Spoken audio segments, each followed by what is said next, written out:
Bonjour mon frère, bonjour ma sœur. Je viens te saluer dans le nom de Jésus. Je viens te saluer dans la grâce de Jésus.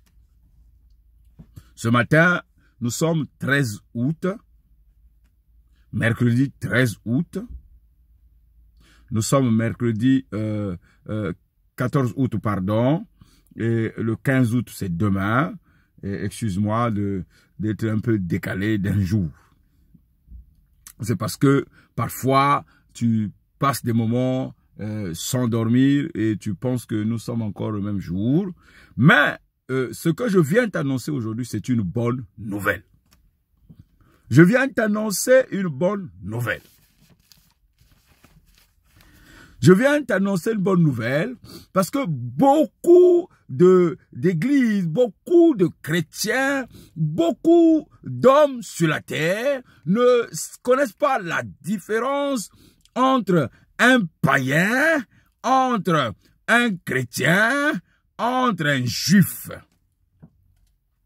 Les juifs, donc, c'est un peuple que Dieu, donc, a choisi. La Bible parle des juifs qui ont grandi et évolué avec Dieu et qui étaient dans le plan de Dieu.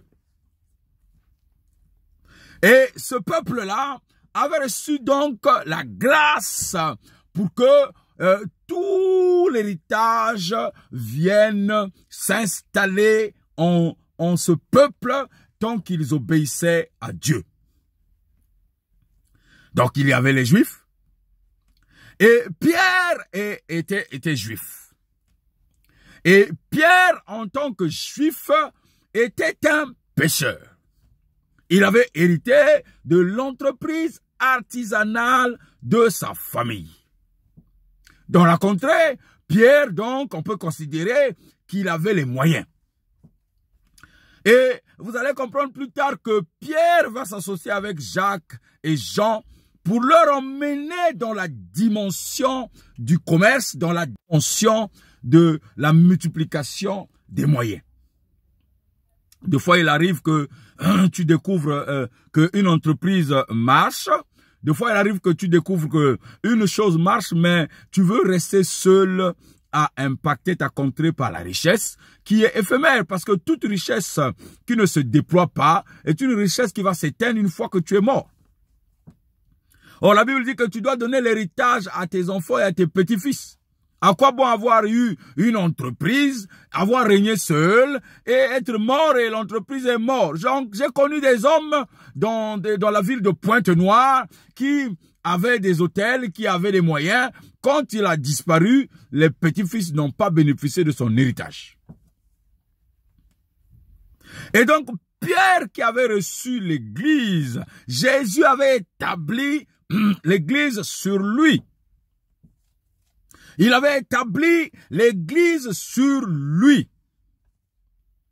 Et Pierre est arrivé dans le livre de Actes 9, tu liras que lorsque Pierre est arrivé donc dans une contrée, il est arrivé chez Aîné. Aîné était malade, couché, ça faisait 8 ans. Il était paralytique. Pierre a trouvé le courage qu'il n'avait pas eu devant la femme qui l'accusait. La femme qui l'accusait lorsque Jésus était arrêté, la femme lui dit, Pierre, n'es-tu pas galiléen? Pierre dit non, il dit non, ton langage prouve que tu es galiléen, ton visage prouve qui tu es, ta vie prouve qui tu es, mais tu vas dire aux gens que je ne suis pas ce que vous pensez. Non, mon ami, ne refuse pas ton identité. Si tu es chrétien, si tu es juif, si tu es païen, tu acceptes ton identité. Et Pierre est arrivé donc à Chopé. Lorsqu'il est arrivé à Chopé, on lui informe qu'une femme qui faisait des bonnes choses, du bien dans la contrée, cette femme-là s'appelait Tabitha. Elle était morte.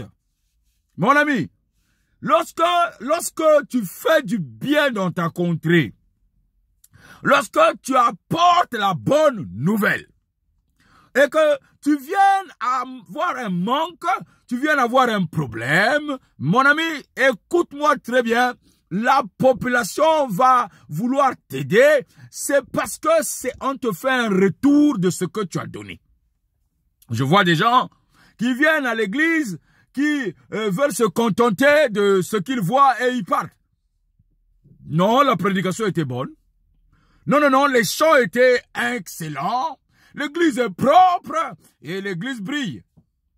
Mon frère, est-ce que tu connais quels sont les sacrifices que les gens ont fait pour que tu sois assis là où tu es assis et que tu rentres, que l'église soit propre? Il y a des femmes de ménage qui font le ménage après toi. Il y a des gens qui ont payé le prix pour que tu aies des micros, tu aies la musique et que tu aies la salle dans laquelle tu viens glorifier le Seigneur des armées. Non, tu rentres, tu sors, tu rentres, tu sors, tu n'apportes ni offrande, ni aumône, ni holocauste, ni dîme. Tu es là, tu viens, tu sors, tu viens, tu sors. Tu es le premier à critiquer les gens qui donnent les offrandes. Tu es le premier à critiquer les gens qui donnent les dîmes, alors que Dieu passe par toi. La Bible dit que tu seras une bénédiction pour les autres. Tu es là en train de faire les théories. Tu encourages les gens à être dans le péché, dans le mauvais camp. Tu es là à encourager les gens à ne pas financièrement voir leur évolution. Tu ne te rends même pas compte que les offrandes et les dîmes ouvrent les portes grandement à ce que tu puisses rentrer dans la dimension. Et tu es là toujours, tu es toujours derrière. Et tu es là, tu es derrière. Tu es en train d'encourager les gens à rester dans la pauvreté. Mon frère, ma soeur, regarde un homme qui s'appelait Corneille. Il y avait à Césarée un homme qui s'appelait Corneille. Il était pieux et il craignait Dieu. Et il faisait ses aumônes. Un jour, il était dans sa maison, à la 9e heure, un ange lui apparut. Quand l'ange l'apparaît, l'ange lui dit, Corneille. La Bible dit ceci, Corneille a reconnu que c'était l'Éternel. La Bible dit que lui, il était païen, il n'était pas juif. Il n'était pas juif. Il n'était pas grec. Il habitait à Césarée. Alléluia. Mon frère, cet homme-là était païen, craignait Dieu. La Bible dit, va lire dans le livre de Actes 10, tu vas comprendre l'histoire de la parole, l'histoire de la Bible. Tu vas comprendre d'où viennent les païens, pourquoi ils sont passés de païens à chrétiens. Chrétiens, c'est ceux qui ont reçu Christ comme Seigneur et Sauveur. Ceux qui pratiquent la gloire de Dieu en eux, mon ami. Et cet homme-là, il donnait les aumônes. Il priait. La Bible dit que Dieu a entendu tes prières et tes aumônes. Il n'a pas seulement dit les prières. Mon frère, si tu pries tous les jours et que tu ne mets pas une marmite au feu, ben tu n'auras pas à manger.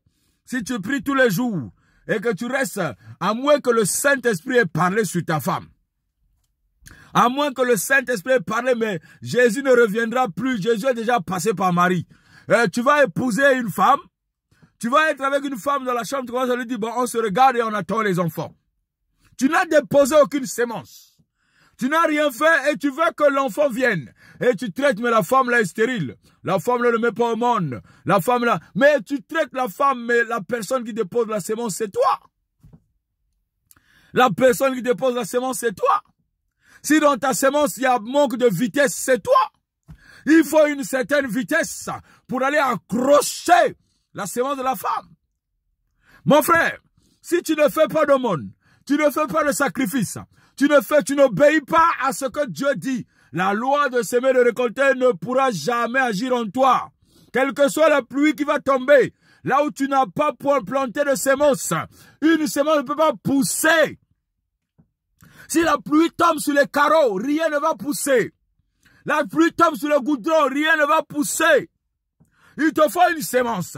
Alors cet homme qui s'appelait Corneille, qui habitait Césarée, qui priait, qui craignait Dieu, et il faisait ses aumônes, l'ange lui a apparu. Mon frère, ce matin, l'ange t'apparaît. Si tu suis la vidéo le soir, l'ange t'apparaît.